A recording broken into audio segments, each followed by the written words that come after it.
Later this year, I turn 28. That means that I've spent almost 10 years, technically, being an adult. But when I look back as an 18-year-old, I was anything but an adult. I was this lost and confused, shy, unconfident kid who would do a bunch of things without even realizing, which were holding me back, which were making my life more difficult. And so in this video, I want to share some of the lessons that I wish I knew at 18, hopefully to help other people coming up on that milestone birthday not make the same mistakes that I did, and in doing so, just have a happier and a more pleasant life for the next decade of their lives. Let's get into it. So the first thing I wish I knew when I was 18, which I probably didn't learn for another 6 or 7 years, and that I'm still trying to learn in this moment right now, is the idea that confidence is built.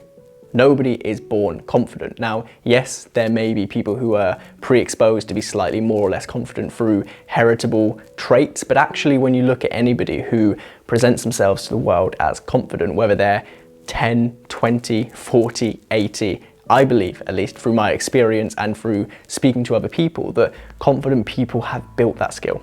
And they've done that in a number of ways, but mainly by creating mini case studies in their life, which prove to themselves that they are the person they say they are, right? We all have this idea in our head of the most confident person we could be, and what that would mean for our outcomes in life, what that would mean for our relationships with other people, what that would mean for our productivity and what we get done in work and how much we earn. We think, rightly or wrongly, that confidence is this huge key which unlocks so much in life. And the way you become that person, in my experience, as somebody who is absolutely more confident today than I was as an 18-year-old, is you every now and then take slight steps outside of your comfort zone, right? You have this idea of the kind of things you probably need to do to be more confident. Whether it's sending that unexpected text to a girl, or talking to somebody on a train platform that you otherwise wouldn't, whether it's speaking up in a meeting in front of your seniors, or posting your first piece of content on the internet. You have an idea of the kind of things that you're currently not confident enough to do, which you know that you want to be able to do, right? Taking small steps outside of your comfort zone on a scale of years, and in this case even decades, because this is a journey that I'm still on. That is how you become confident, right? I believed at 18 that I was not confident and therefore I couldn't be confident, right? And I thought, well, maybe if I was one of the people who played sports at school, maybe if I was bigger, maybe if I looked older, maybe if I came from a wealthier family, maybe if I had a particular skill, or if I was better at talking to girls, or any of these things. I thought that if I had those things, I would be confident, but because I didn't have those things, I couldn't get them, and therefore I couldn't be confident, right? That is an absolutely huge mistake, but one that the majority of people at 18 probably fall into, right? If you think about your friends and your peers at school, there were probably like 10 to 15% of the kids in school who seemed to be confident for whatever reason, right? But the rest of us, myself included, we weren't confident, and in that environment of school, it's really hard to catch a break, to work out how you can become the person that you haven't yet been to be confident, right? And I imagine people who go off to uni use that kind of environment to take those steps outside of their comfort zone, to rebrand and to become the person that they want to be. But whether or not you go to uni, you have to go through that same process, right? You have to wake up on a random day, maybe next Tuesday, and literally decide from that moment onwards that you're not gonna fall into being confident. You're not going to kind of one day wake up and be confident, but actually you are going to build confidence. Confidence is built, and it is built brick by brick when you make eye contact with somebody who you're a little bit intimidated by, when you have that difficult conversation with somebody that you would rather not speak to, right? Confidence is built over years, and if you can understand that, you will get started sooner. And if you get started sooner, you will be confident sooner. And when you're confident, I promise you, life is a lot easier. So that would be the first lesson for my 18-year-old self, the understanding that confidence is built. The second lesson, which I wish I knew at 18, is this idea that nobody is watching you, and so you should live your life accordingly.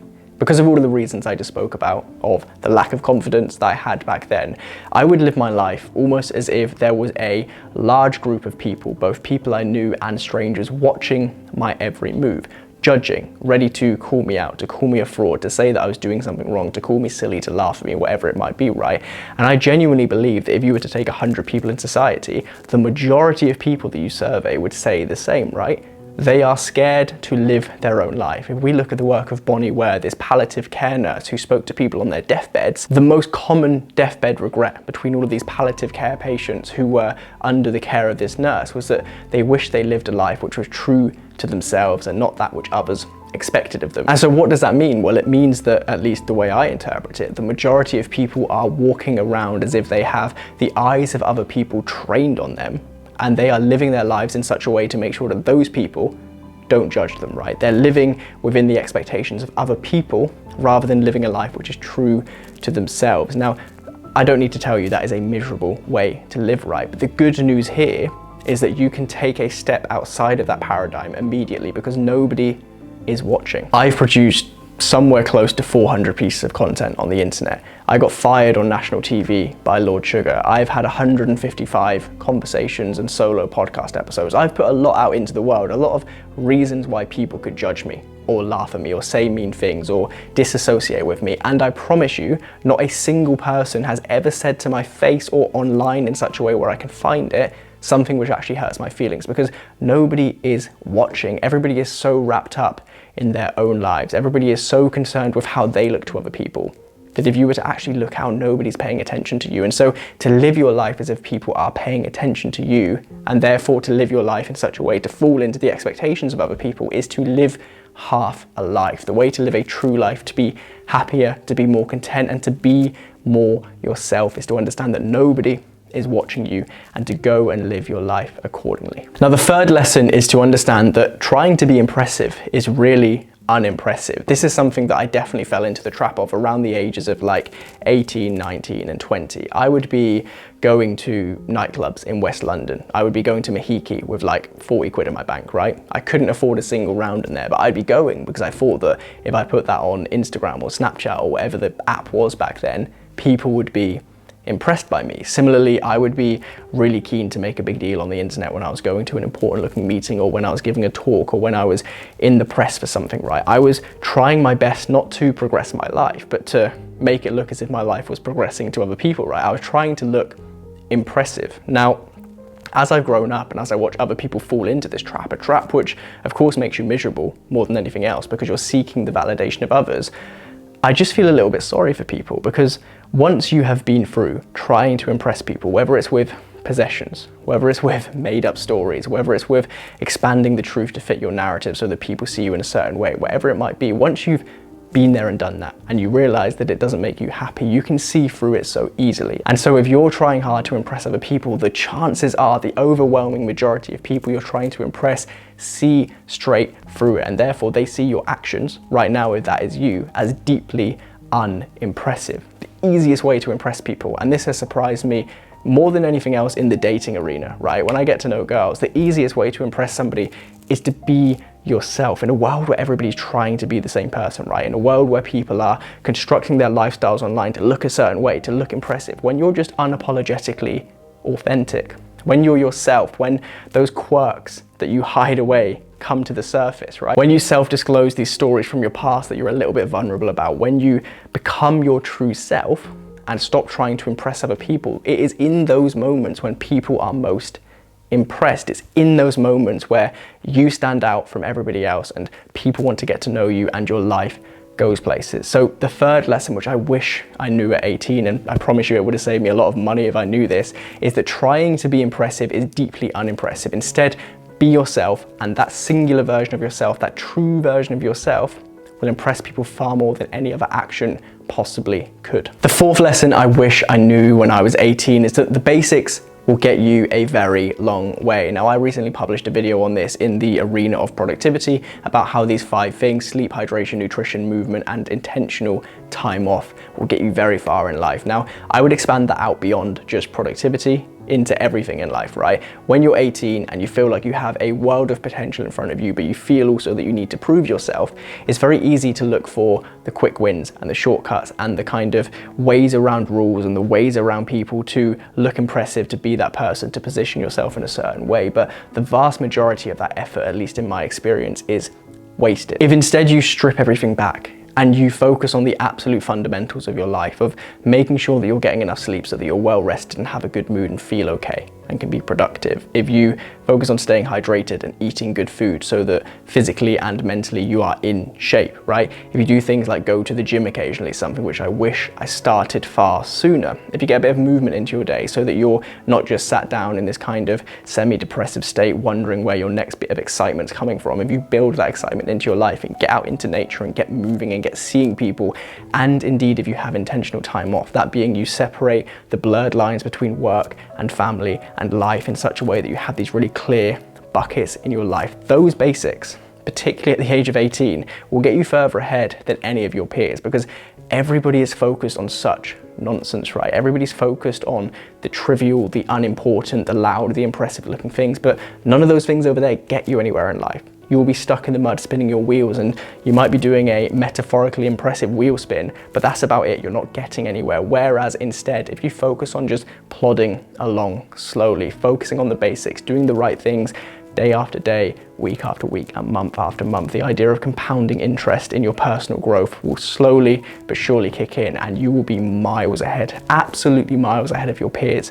before you're 28 years old. That is something I wish I knew at 18. The fifth thing that I wish I knew as an 18-year-old is that we as humans are incredible at adapting to situations, and that even in the most difficult of moments, it's going to be okay, right? Things are eventually going to be okay. Now, when I think back to 18, there were so many things which were going to crop up in my life over the next decade that I couldn't even predict, from family illnesses to the death of friends to challenges in business to identity crisis where I didn't know who I was or what I wanted to do, right? And in the middle of these moments, in these things which are inevitably going to happen in all of our lives, they're going to continue to happen in my life for decades to come, and they're absolutely going to happen in your life no matter what age you are. It's so easy in that moment to think that this is it, that this challenge here is the one that's going to end you, that this particular difficulty is the singular thing which is going to be unrecoverable, and as a result, your life is never going to get back on track. And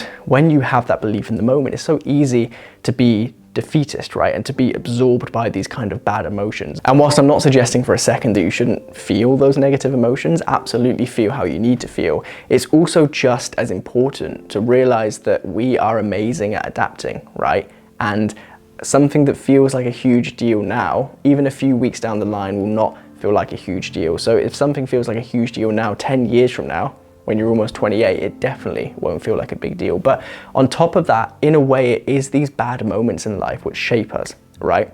I was definitely not a man at 18, not in the slightest, right? I feel like at 28, I'm slowly moving towards that point where I can eventually be like, yeah, actually, I'm not a kid or a guy anymore, I'm a man. And the things when I look back which make me that person, which will make me the man I become, are the difficulties, right? They're the challenges, they're the financial worries in a family, they're the illnesses of people that you love. There are these things that you have to learn to navigate. And it's not only that getting through them will teach you that things become okay, but actually they will make you a stronger, a more resilient, and a more able person, somebody who is better able to serve and to help those around you. And so in the moment when things do get difficult, just understand that you are going to be very well equipped to adapt, and that your life will soon be back on track, and that you are going to be okay. The sixth lesson that I wish I knew when I was 18 is that you are no different to your idols, right? We look at these people that we idolize on the internet, whether they're footballers, celebrities, musicians, actors, whatever it might be, right? We all idolize different people in life, and we assume that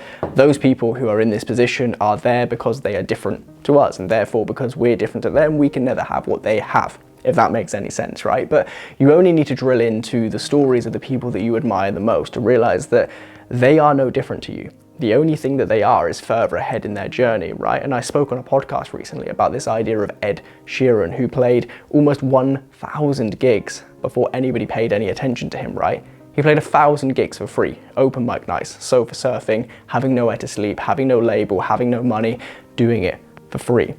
10 years later, he sold out Wembley. Now, he wouldn't have sold out Wembley if on that third or that fourth open mic night he thought, actually, I'm not like Damien Rice, who's his idol, so I can't do this, and therefore I should give up, right?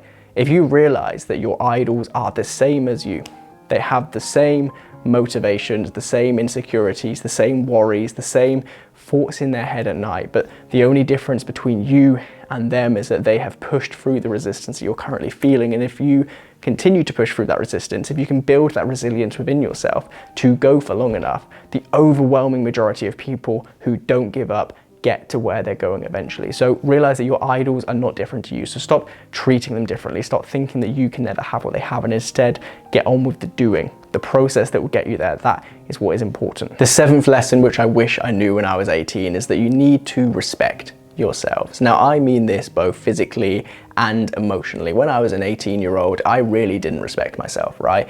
I would let the foods I eat give me a terribly unhealthy body, right? I would not get the sleep I need because I wasn't really bothered about how I felt the next day. I just wanted the kind of instant gratification in the moment. I would go out and get incredibly drunk, and then for days afterwards regret things I said, feel terrible, have a hangover. I would let girls I like fucking treat me terribly, and I'd be like, well, it's okay because maybe they'll text me tomorrow. Like, I was just not respecting myself. And in my opinion, at least, when you're not respecting yourself physically, mentally, internally, externally, whatever it might be, that causes those around you to respect you less as well. And then what happens, this is cyclical, right? If you are not respected by those around you as a result of you not respecting yourself, do you think it's going to make you more or less likely to respect yourself? You have to set clear and definitive boundaries in your life, right?